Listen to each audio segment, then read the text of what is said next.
They say marriage is the happiest day of your life. A celebration, a promise, a beginning wrapped in white. But no one talks about the quiet mornings years later when two people sit across from each other and feel miles apart. Regret is not loud. It does not slam doors or announce itself in dramatic confessions. Sometimes it arrives like slow erosion, invisible at first, but constant. A question that visits at night. A silence that lingers too long. What happens when the life you chose begins to feel like a room with no windows? When love turns into duty? When commitment feels heavier than comfort? This is not about blame. It is about the silent psychology behind a choice that once felt certain and later feels suffocating. A quiet epidemic few dare to name. The psychology of people who regret their marriage. Let's begin. And there is a moment that rarely gets spoken about. Not because it is dramatic, but because it is small. It does not arrive with shouting. It does not come with betrayal. It comes in ordinary clothes. You wake up one morning and something feels different. Not wrong, not broken, just different. The laughter does not echo the way it used to. The conversations feel functional. You discuss bills, schedules, responsibilities. But something softer has quietly stepped out of the room. And you tell yourself, this is normal. Because long-term love is not supposed to feel like fireworks every day. They say comfort replaces passion. They say stability replaces intensity. They say this is maturity. So you silence the whisper. But the whisper returns. It shows up when you hesitate before going home. It shows up when silence feels heavier than it should. It shows up when you imagine a different life and feel both fear and relief at the same time. Regret does not begin as regret. It begins as confusion. Why does this feel harder than it should? Why do small things irritate you more than before? Why does your chest feel tight during conversations that once felt easy? You look at your partner and search for the feeling you once had, and sometimes you still find it in fragments. A shared joke, a memory, a familiar warmth. And that makes it even more complicated because how can you regret something that still contains moments of love? So you begin to negotiate with yourself. Maybe you are just tired. Maybe stress is distorting your perception. Maybe everyone feels this way and simply does not admit it. You compare your marriage to others, but you only see curated smiles and anniversary photos. You do not see the private doubts, are inside other homes, so the doubt stays private. It becomes a quiet visitor that sits beside you during ordinary moments. It does not demand attention. It simply waits. This is the beginning, not of separation, not of collapse, but of awareness. A subtle realization that the story you are living does not fully match the story you imagined. And that realization feels dangerous. Because admitting dissatisfaction feels like betrayal. Admitting doubt feels like weakness. Admitting regret feels unforgivable. So instead of speaking it, you bury it. But buried feelings do not disappear. They turn into tension. They turn into distance. They turn into a quiet emotional withdrawal that neither person fully understands, and still life continues. You show up, you function, you smile when expected. But somewhere inside you, a question has taken root. Did you choose love, or did you choose safety? Did you choose connection? Or did you choose fear of being alone? The first quiet doubt is not loud enough to break a marriage, but it is strong enough to begin reshaping it from the inside. And most people never realize that this is where regret truly begins. But they say love conquers all. They say if two people truly love each other, everything else will fall into place. They say marriage is the natural reward for finding the right person. But what if love is not the same as compatibility? What if forever is a promise made by emotion but sustained by reality? From a young age, the idea of marriage is wrapped in certainty. Stories end at the wedding. Celebrations focus on beginnings, not maintenance. No one teaches you how love evolves when attraction softens and personality differences sharpen. No one explains how two individual histories collide under one roof. You were told that choosing the right person guarantees happiness. But happiness is not a permanent state. It moves. It shifts. It responds to stress, growth, disappointment, and unmet expectations. And when reality does not match the fantasy, something right inside you begins to question not just the relationship, but yourself. Did you choose wrong? Or were you choosing from a version of yourself that no longer exists? People change. Values shift. Ambitions expand. Traumas resurface. The person you were when you said yes may not be the person you are today. And yet marriage is built on the assumption of stability. Forever sounds romantic, but psychologically it is overwhelming. It asks two evolving humans to promise permanence in a world defined by change. When you begin to feel regret, it often collides with this myth of forever.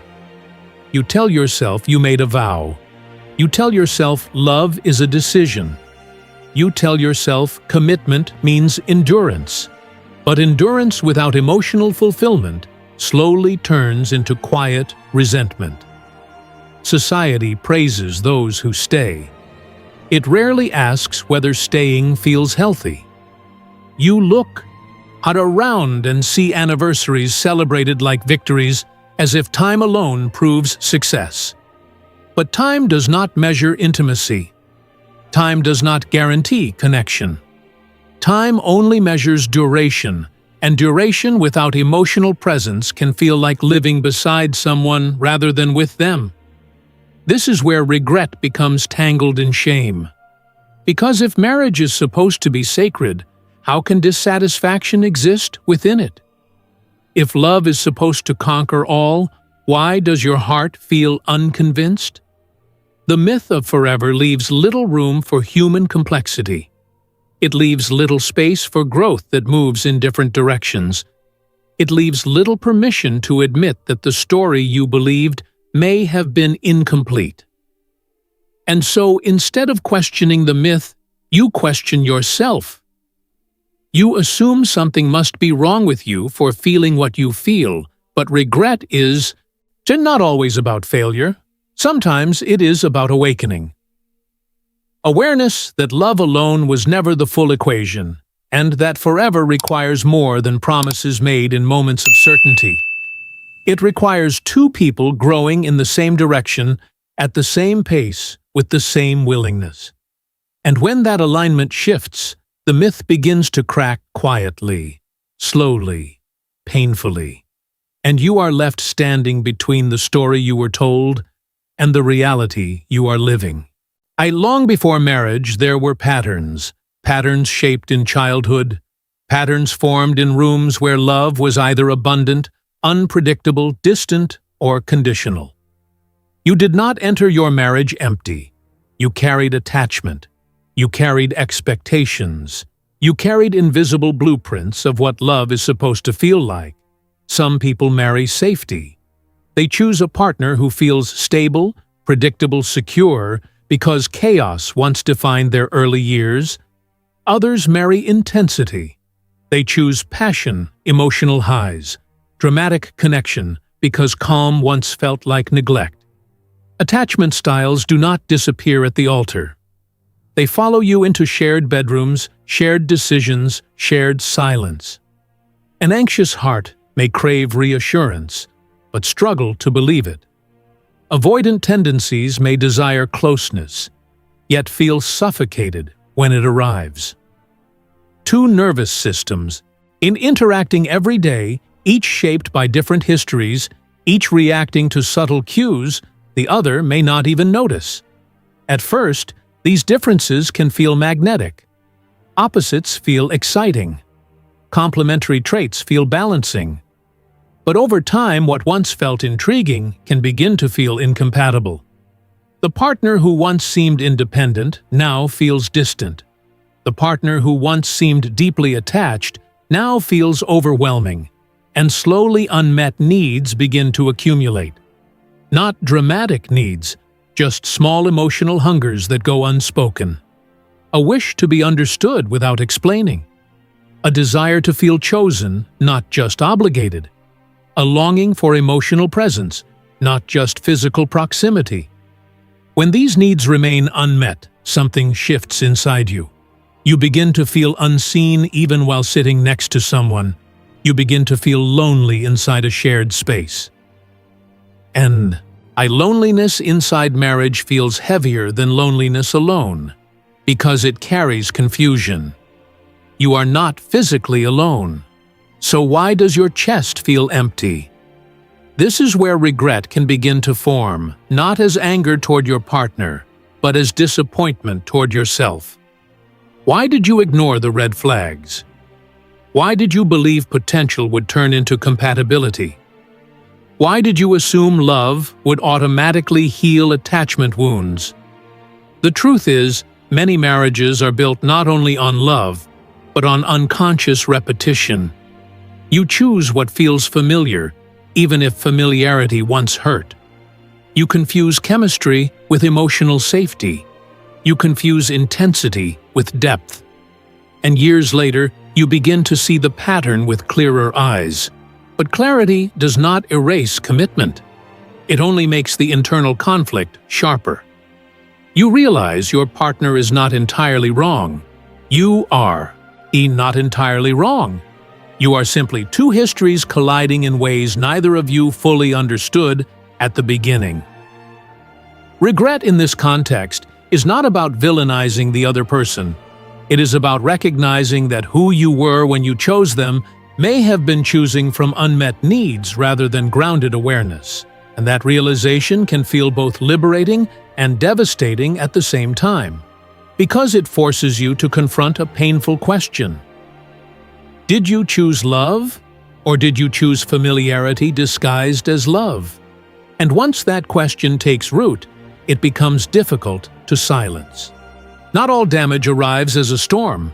Some of it arrives as water dripping against stone. Slow, steady, unnoticed at first. Marriage rarely collapses in a single moment. It thins over time through small dismissals, forgotten conversations, unresolved tension. It is not always the arguments that create regret. It is the absence of repair after them.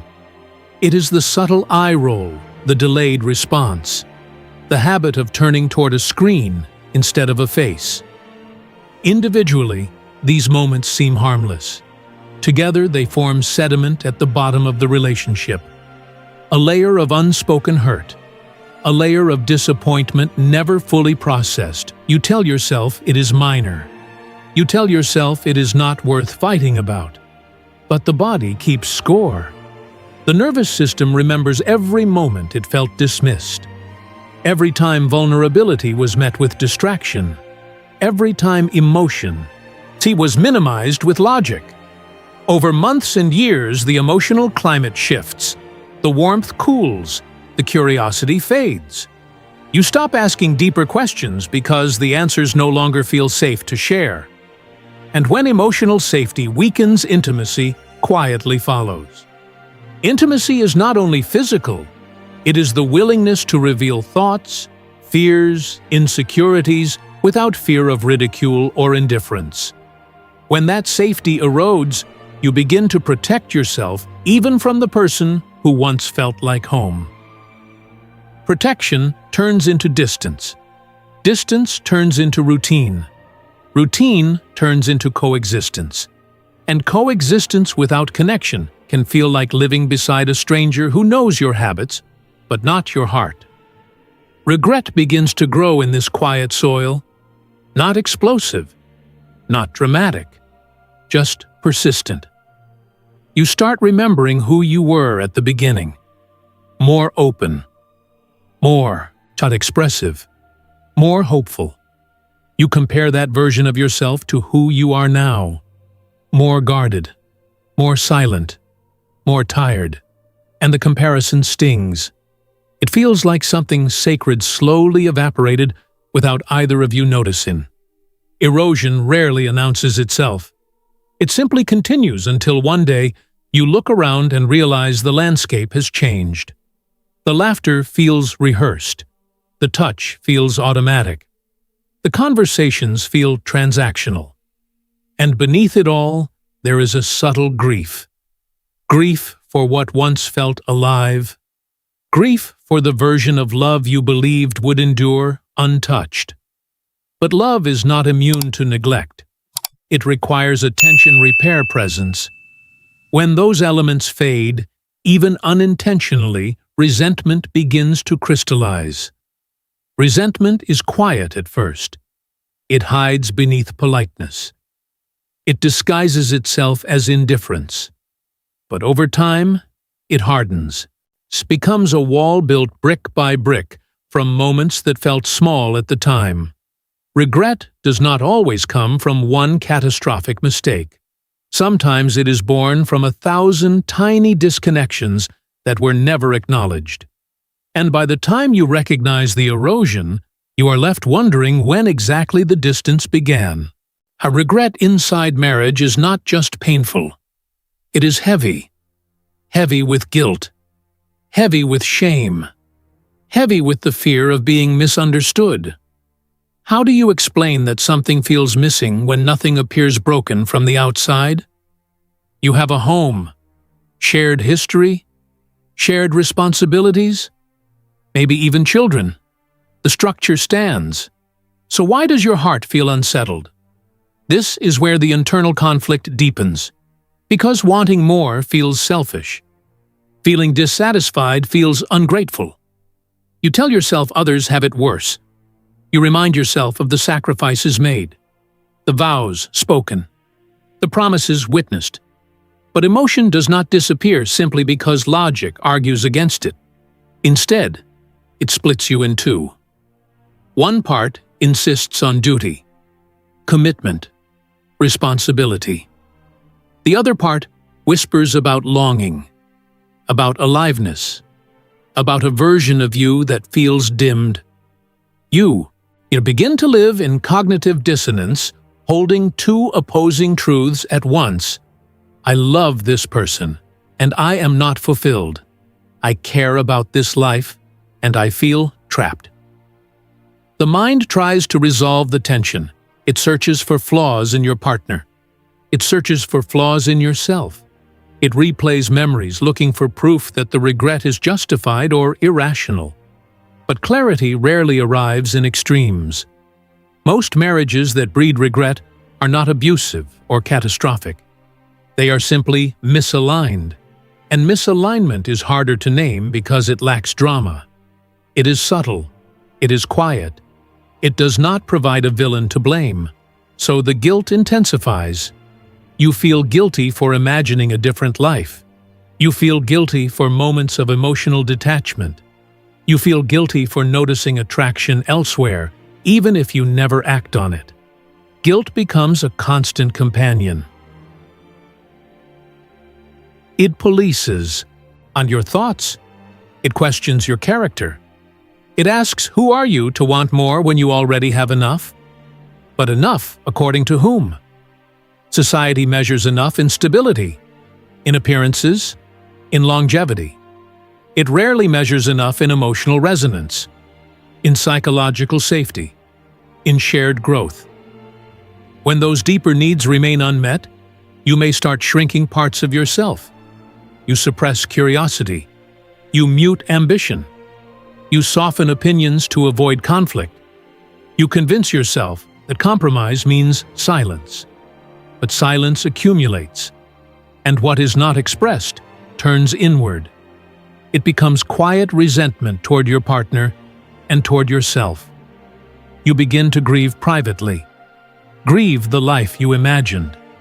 Grieve the emotional intimacy that never fully formed. Grieve the possibility that you may have chosen from fear rather than freedom. And yet, you stay quiet. Because admitting regret feels like confessing failure, not just of the marriage, but of your own judgment. But regret is not always a sign of weakness.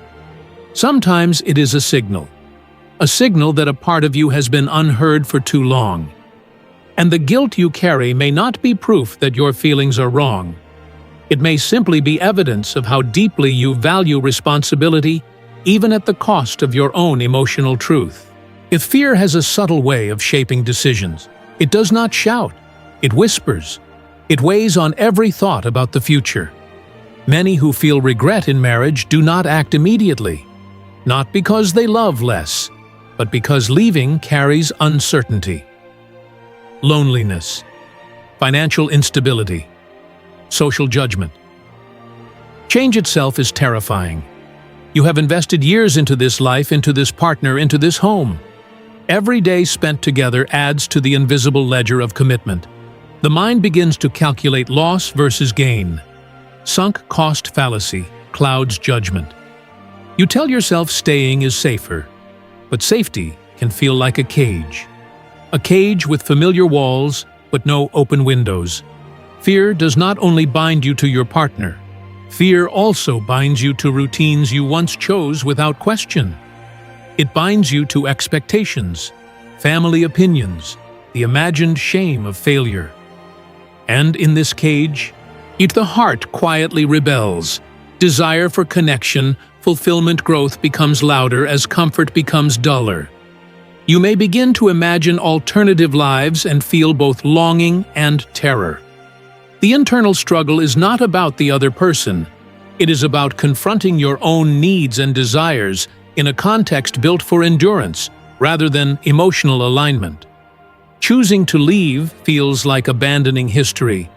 Choosing to stay feels like betraying longing. Both choices carry weight. Both choices carry grief. And often the heaviest part is realizing that no one else can make the decision for you. The human brain is wired to avoid loss, to overvalue what is known and undervalue what is possible. This explains the paralysis. Many stay not out of love alone, but out of fear of the unknown. Out of fear that change might be worse than the current discomfort. But sometimes staying without awareness is not preservation. It is slow erosion.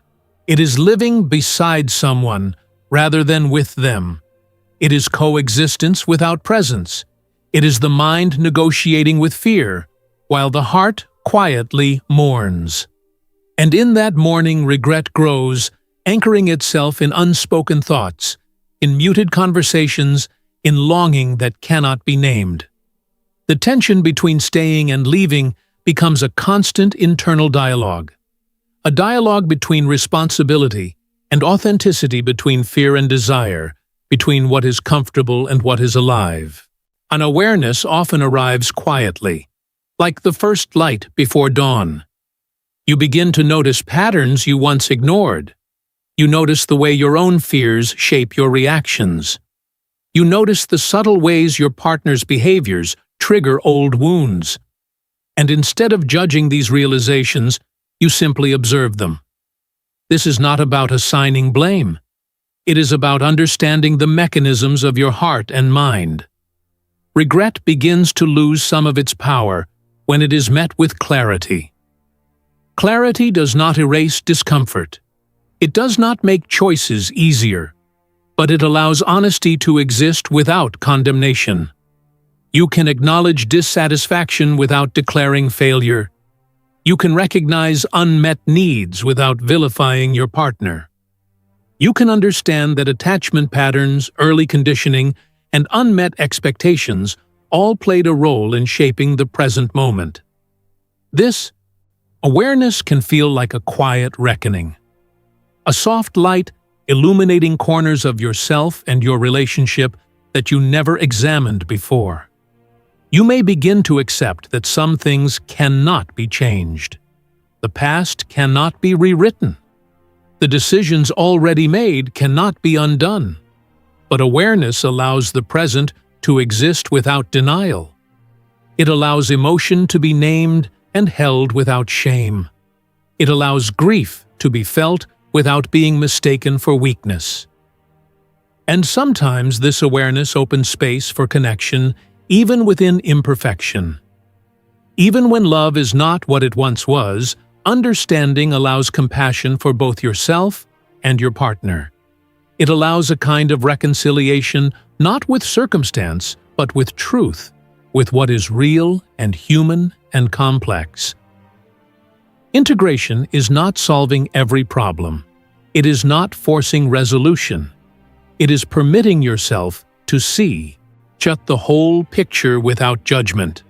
To acknowledge that regret is not a verdict.